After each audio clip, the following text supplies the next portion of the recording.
부산진 믿음의 가족 여러분, 오늘도 주님의 말씀 안에서 배움과 성장이 있는 하루가 되시기를 바랍니다. 오늘 말씀은 사도행전 16장 16절에서 40절입니다. 우리가 기도하는 곳에 가다가 점치는 귀신 들린 여종 하나를 만나니 정으로 그 주인들에게 큰 이익을 주는 자라. 그가 바울과 우리를 따라와 소리질러 이르되 이 사람들은 지극히 높은 하나님의 종으로서 구원의 길을 너희에게 전하는 자라 하며 이같이 여러 날을 하는지라. 바울이 심히 괴로워하여 돌이켜 그 귀신에게 이르되 예수 그리스도의 이름으로 내가 내게 명하노니 그에게서 나오라 하니 귀신이 즉시 나오니라.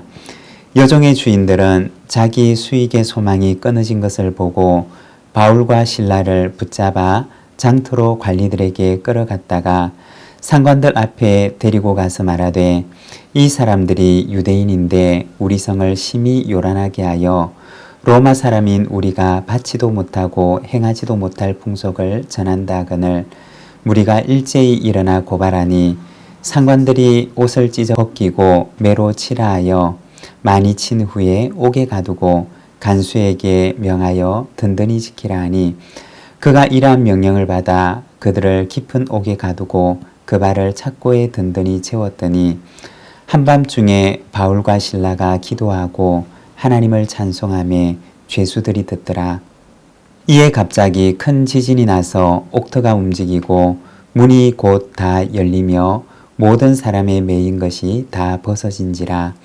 간수가 자다가 깨어 옥문들이 열린 것을 보고 죄수들이 도망한 줄 생각하고 칼을 빼어 자결하려 하거늘 바울이 크게 소리질러 이르되 내 몸을 상하지 말라.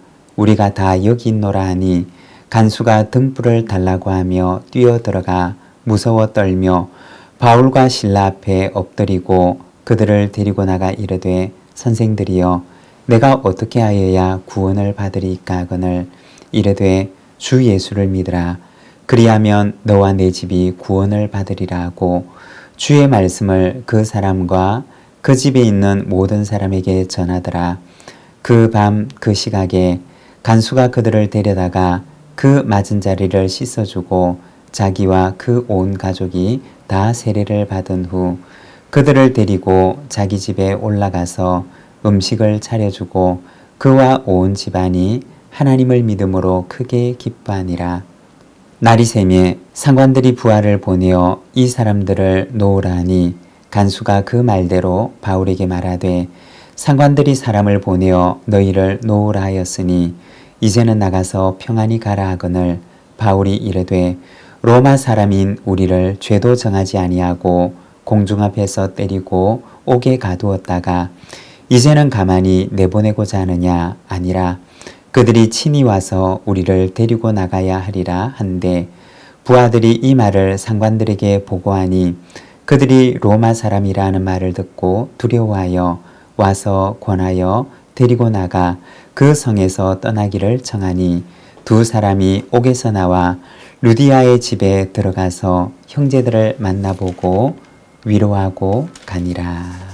아멘. 오늘 우리가 함께 읽은 말씀에서는 빌립보에서 있었던 일을 기록을 하고 있습니다. 16절의 말씀입니다. 우리가 기도하는 곳에 가다가 점치는 귀신 들린 여종 하나를 만나니 점으로 그 주인들에게 큰 이익을 주는 자라. 바울의 일행이 빌립보에서 기도하러 가다가 만났던 한 사람에 대해서 이야기를 합니다. 여기에 보면 16절에 우리가 기도하는 곳에 가다가 라고 말을 합니다. 여기에 보면 우리가 라고 하는 표현이 나옵니다. 우리라고 하는 말은 말하는 사람, 즉 나를 포함해서 나와 함께 있는 어떤 복수의 사람을 가리키는 말입니다. 사도행전을 우리가 읽다가 보면 어느 순간부터 바로 이 우리라고 하는 표현이 등장하기 시작합니다. 우리라고 하는 표현이 처음 등장하게 되는 것은 오늘 말씀 바로 앞에 보면 10절 말씀인데 이는 하나님이 저 사람들에게 복음을 전하라고 우리를 부르신 줄로 인정함이러라고 합니다. 10절에 보면 이 우리라고 하는 표현이 등장하고 그리고 그 다음 절 11절에 보면 우리가 드로아에서 배로 떠나 사모드라게로 직행하여 이튿날 네아폴리로 가고 라고 합니다. 바로 우리라고 하는 표현이 계속해서 등장하고 있는 것입니다. 그리고 그 후부터는 우리라는 말이 종종 등장하는데 오늘 우리가 함께 읽었던 본문 16절에도 보면 우리가 기도하는 곳에 가다가 라고 합니다. 바울의 일행이 마게도니아로 건너가기 전에 드로아에 있을 때부터 바로 이 말이 등장하기 시작합니다. 우리라고 하는 이 말의 등장은 사도행전을 기록하고 있는 누가가 바울의 일행과 합류하였던 시점을 보여주는 말인 것입니다. 누가는 이때부터 바울의 일행과 함께 합류하여서 선교 여행을 다니게 되었던 것입니다. 17절과 18절 말씀입니다. 그가 바울과 우리를 따라와 소리질러 이르되 이 사람들은 지극히 높은 하나님의 종으로서 구원의 길을 너희에게 전하는 자라 하며 이같이 여러 날을 하는지라 바울이 심히 괴로워하여 돌이켜 그 귀신에게 이르되 예수 그리스도의 이름으로 내가 내게 명하노니 그에게서 나오라 하니 귀신이 즉시 나오니라. 여기에 보면 빌립보 성에서 귀신 들린 여종에게서 귀신을 쫓아내는 이야기를 보여주고 있습니다. 17절에 보면 귀신 들린 여인은 바울의 일행을 따라다니면서 말하는데 이 사람은 지극히 높은 하나님의 종으로서 구원의 길을 너희에게 전하는 자이다 라고 합니다. 바울의 일행에 대해서 이렇게 말을 하면서 쫓아다녔던 것입니다. 이 여인이 하고 있는 말을 보게 되면 틀린 말이 하나도 없습니다. 그리고 한편으로는 바울의 일행을 하나님의 종이라고 증언을 해주고 구원의 길을 전하는 자라고 말을 해주니 어떻게 보면 좋은 일이 아니었을까요? 그런데 이 말을 들은 바울은 심히 괴로워했다고 말을 합니다. 복음을 전하는데 유익이 되지 못하고 도리어 방해가 되었던 것입니다. 왜 그랬던 것일까요? 여러분, 우리가 기억해야 할 것이 있는데 복음은 말로만 전해지는 것이 아니라는 것입니다. 복음은 전인격적으로 전해지는 것입니다. 복음과 전혀 상관이 없는 삶을 사는 사람이 입술로만 예수를 말하고 입술로만 복음을 전한다고 해서 거기에 진정한 복음의 역사가 나타나는 것이 아니라는 것입니다. 복음은 전하는 사람의 말과 함께 전하는 이의 삶이 하나가 될 때, 전인격적으로 전해질 때 그 말씀을 받는 이의 영혼 속에 뿌리를 내리며 생명의 역사가 나타나게 되는 것입니다.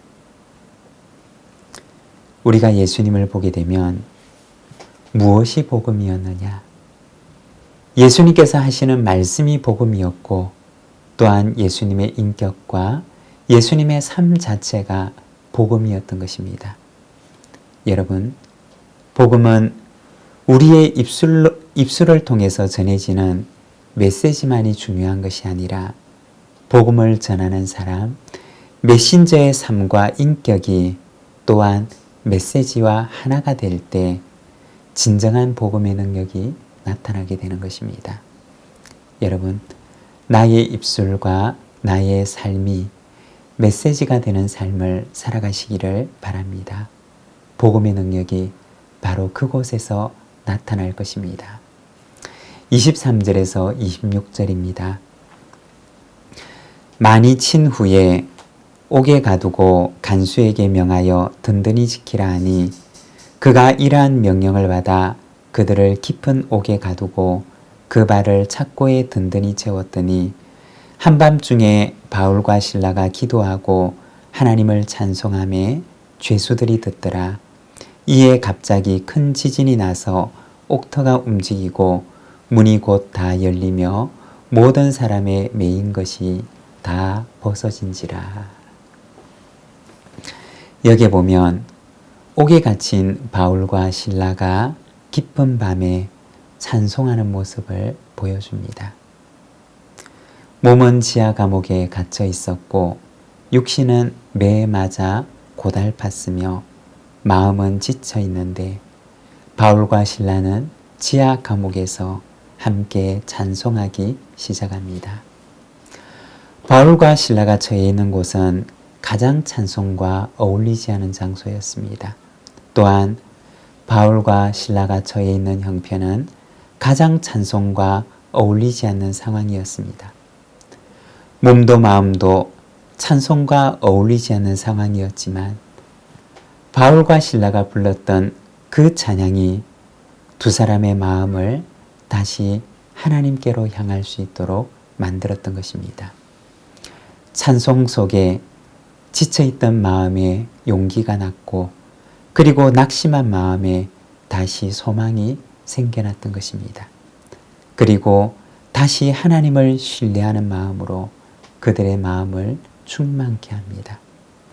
여러분, 때로는 찬양할 형편과 마음이 아닌 경우들이 우리에게 생길 수도 있습니다. 하지만 바로 그때 먼저 찬송을 시작하면 그 찬송이 우리의 마음을 붙잡아주고 다시 우리의 눈을 하나님을 바라보게 할 것입니다. 그리고 찬송할 때 옥터가 움직이고 창고와 옥문이 열리는 역사가 일어날 것입니다. 찬송 속에 우리를 묶고 있는 것들이 풀리어지는 역사와 능력이 우리 부산진교회 모든 성도들에게 함께 하시기를 바랍니다. 기도하겠습니다. 하나님 아버지의 은혜를 감사합니다. 오늘은 그 깊은 지하 감옥에서 찬송과 어울리지 않는 장소와 형편 속에서 먼저 입술을 열어 찬송하는 바울과 실라의 모습을 바라봅니다. 그리고 하나님께서 옥터를 움직이시고 옥문을 여시는 모습을 우리가 바라봅니다. 주님, 기도하옵기는 찬송할 수 없을 때 찬송과 가장 어울리지 않는 상황과 환경 속에서도 우리의 입술을 열어 찬송하게 하시고 그 찬송이 모든 묶이었던 것들을 하나님 풀게 하시는 은혜를 허락하여 주시기를 주님 앞에 기도합니다. 이 하루를 주께 의탁합니다. 오늘도 찬송하며 주님 앞에 나아가오니 주님이여 오늘도 우리의 몸과 마음을 새롭게 하여 주시옵소서. 예수님의 이름으로 기도드립니다. 아멘.